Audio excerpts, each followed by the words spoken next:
Hello everyone. Today we are going to learn about RAID, redundant arrays of inexpensive disks.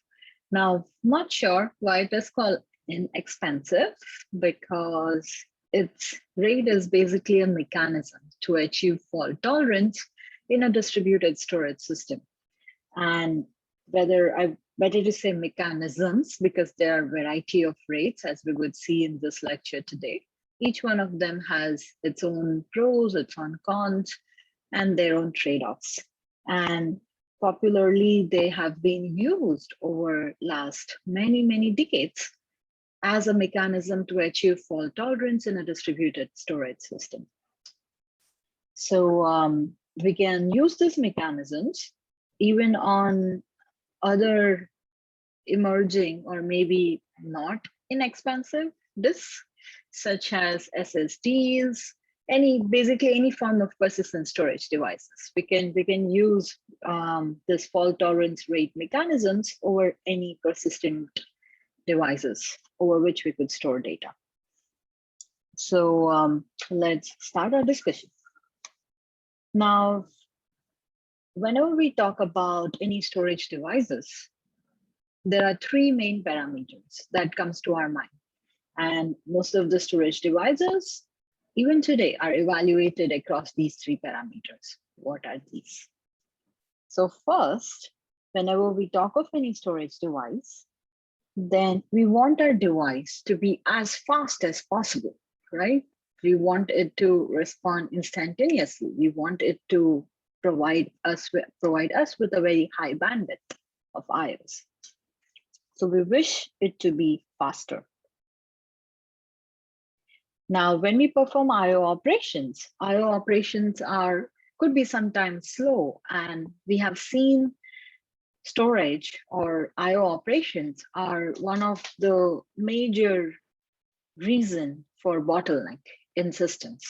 Now, things are changing in this decade, or maybe in last couple of years, where we are seeing that now storage is no longer bottleneck, and your research articles gives you some light in this directions. But traditionally, over last couple of decades, it was believed that storage is the bottleneck because we observed that storage is the bottleneck while using hard disks.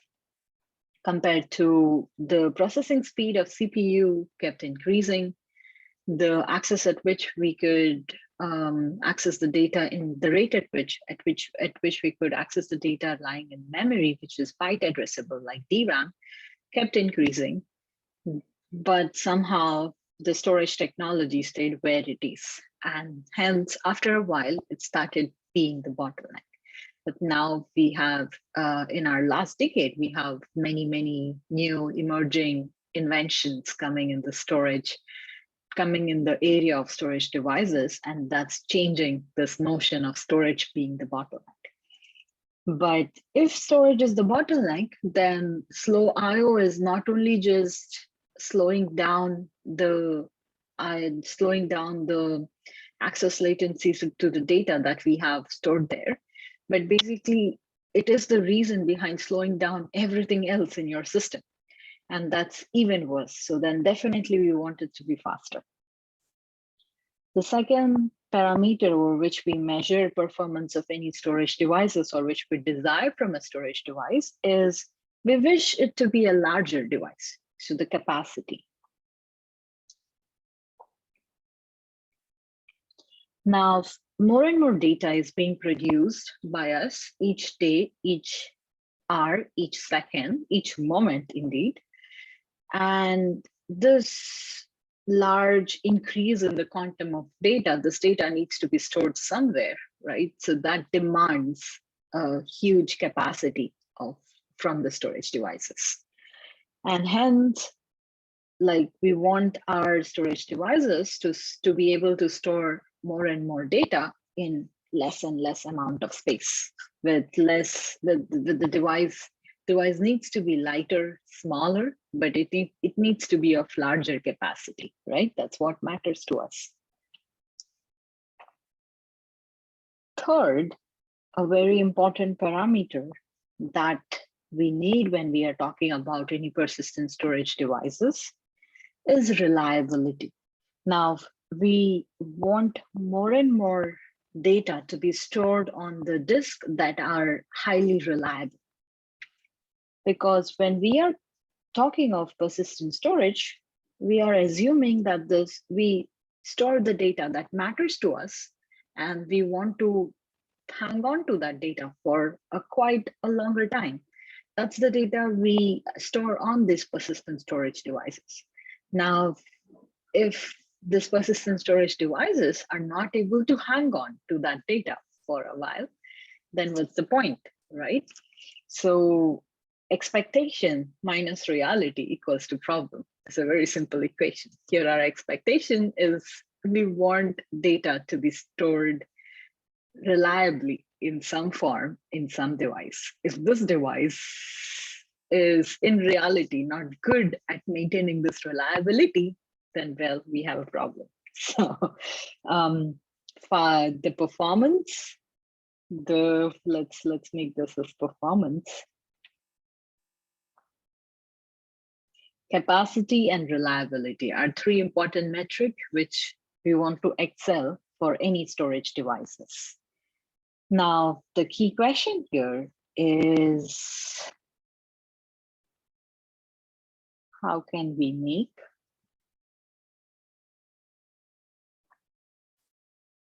a large, fast, reliable storage system?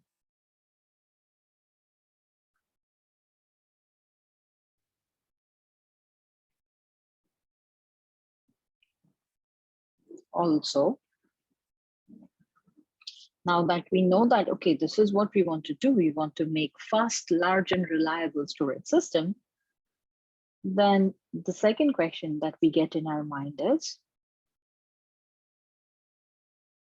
what are the key techniques that people have explored towards this end as of now? And also,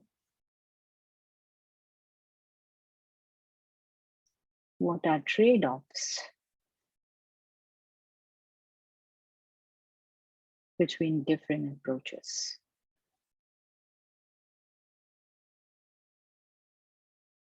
So first, once we know what is it that we want to achieve, then we want to look at, hey, what is it that our neighbors or other people have done to achieve that? Are they able to solve this problem? Yes, how they're solving this problem, right? We are just, as human beings, we are curious about all these things. Once we learn, okay, this neighbor is solving this problem by using this technique, maybe another neighbor is solving by using some other technique. So now that we are aware that there are multiple techniques to solve the same problem, then our question intuitively would be, well, is one technique better than other, or what are the trade-offs between these techniques? And this natural human intuitions itself make us capable of basically studying any research area. We are going to use these intuitive questions to study today the rate systems.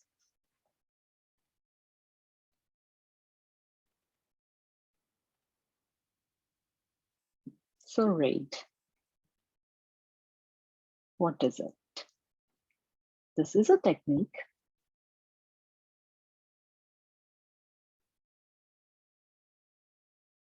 to build more, bigger, because capacity matters to us. And we want to store like larger data sets and manage them.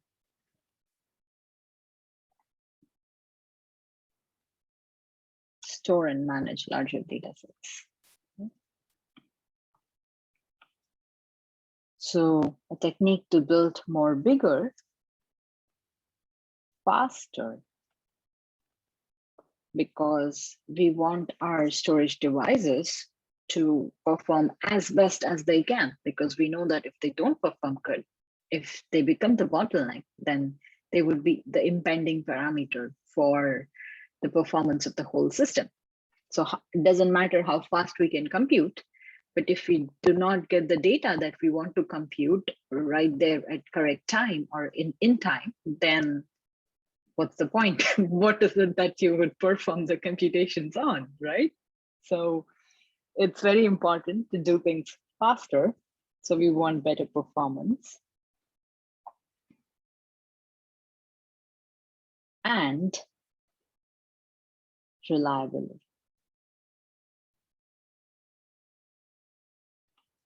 So what if there is a fault? What if there was a bad hurricane, let's say in Miami, and some of our disks in a data center that was hosted in Miami went underwater? What happens then? These disks are gone. The data stored on this disk are gone.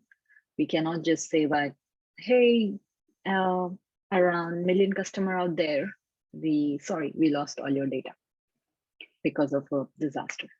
We should have some backup plan, right? So coming up with that backup plan is what this designing RAID all about. But while we design this RAID to be able to recover our data in case of fault, we also want to ensure that it allows us to make our storage capable to store this large enough data set and manage it efficiently. And we also want to ensure that we are able to achieve better performance while doing that. So keeping a balance between these three parameters or evaluating the trade-offs of these three metrics while we discuss different RAID techniques is very critical. So externally,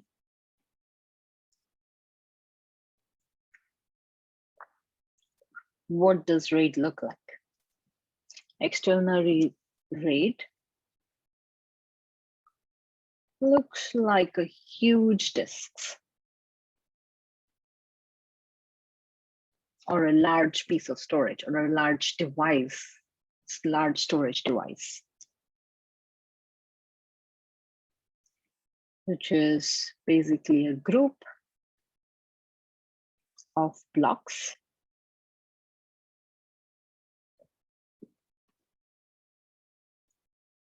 that can be read or written.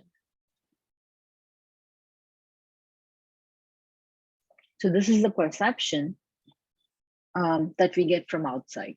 What is RAID? Well, we are able to perform reads and writes as we would be able to perform on any storage device on RAID as well. And it looks like a single bigger disk. While internally,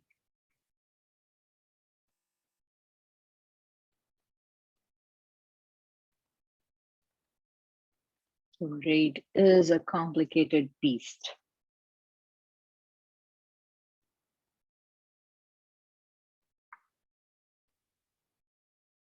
Now, why do we call it a complicated beast? Because it consists of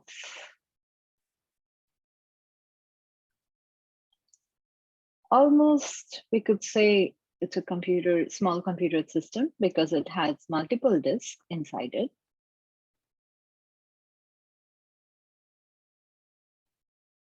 These disks, again, could be anything, any persistent storage device.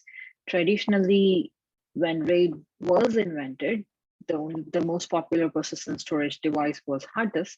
And that's why many times when you read discussions about RAID, people only talk about hard disk. But RAID is just a mechanism which could be applied to any persistent storage device. So this underlying multiple disks could be hard disk, SSDs. It has some memory buffer of its own. This memory helps to buffer data blocks.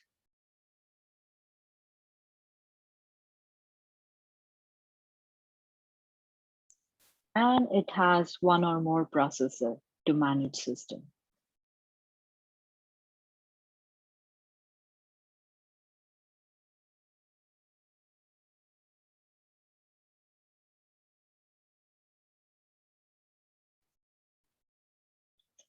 Why do we need a processor? We would soon see terms like parity. If you already know parity, then we need processor to do calculations like calculating parity.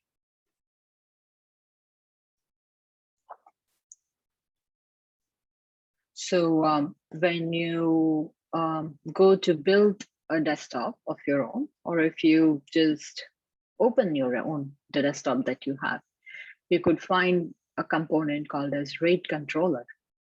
This rate controller is exactly the processing controller that's managing the internal compute of rate mechanism. So if your desktop or a workstation or server is equipped with rate controller, that means any rate that you set up on the system will have its own processing power for that. This rate controller is a chip, again, that the rate controller itself would have compute power, the memory, whatever we require. But the rate controller will not have the disk. So while setting up a rate, we would need a rate controller that has both this, and then we would also need multiple physical disks that are of the same capacity. So it's basically, RAID is something like a miniature or a small form of computer system itself, designed particularly to ensure that the data accesses are reliable. We are able to provide a larger capacity to store like larger data sets. And we are able to do this while ensuring that we have good performance.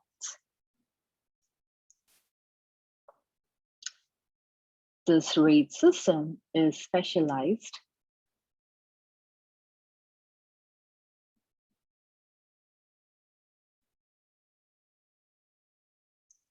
to manage tasks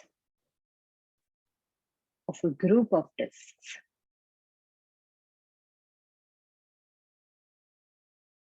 Now, how to manage these tasks? That's exactly what a given RAID algorithm defines. So if it's a RAID 0, if it's RAID 1, what does it do? It defines that. So how these tasks are managed is defined by the RAID algorithm, but it's a job of the RAID system to manage this task over this group of disks. So here we are talking about fault tolerance, as initially, if you remember, I mentioned that RAID is a popular mechanism using which fault tolerance is achieved over distributed system. Now, when we talk of fault tolerance, the word that catches most of our attention is fault, right? That's something wrong, like fault has happened, fault happened. But then many of you who are also working in the systems domain for a while, you would have come across terminologies like fault avoidance. What is fault avoidance is about? It is about, let's ensure that our code has no bugs. The second terminology that you would have come across is fault removal. What is fault removal about? That is, like, many big companies have huge departments, and the job of this department is just the fault removal, right? So fault removal is a big field on itself. What these people working towards fault removal do is validation tests.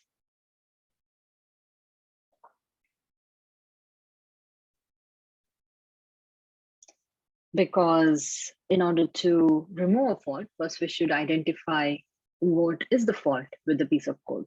So they validate the piece of code with different types of corner cases, different types of tests to identify where it may go wrong. And then they remove that fault by working with the code again. But in this lecture, what we have been repeatedly saying until now is the terminology fault tolerance. What fault tolerance is all about, or what, like how RAID helps us to achieve fault tolerance. In order to get a clarity about that, first, definitely we should know what fault tolerance is all about, right? So fault tolerance is about that now that you have a fault, just accept that you have a fault, either because of the something goes wrong internally in the piece of software or something goes wrong from an external parameter. Now, both these above two techniques will definitely be helpful to us to control if something goes wrong internally, right? So we don't have to worry much about the internal things to go wrong because we have like whole other two big departments that are taking care of those things and ensuring that that does not happen. Now, but what happens if something goes wrong externally, which like the code could be perfect, the system could be perfect. We tried and tested every possible corner case, it survives everything. But still some fault happens just because of some external parameter, like power fault or power loss. So fault tolerance is about now, let's say that there is some fault, then how do we deal with this fault? And RAID mechanisms were exactly designed to deal with faults.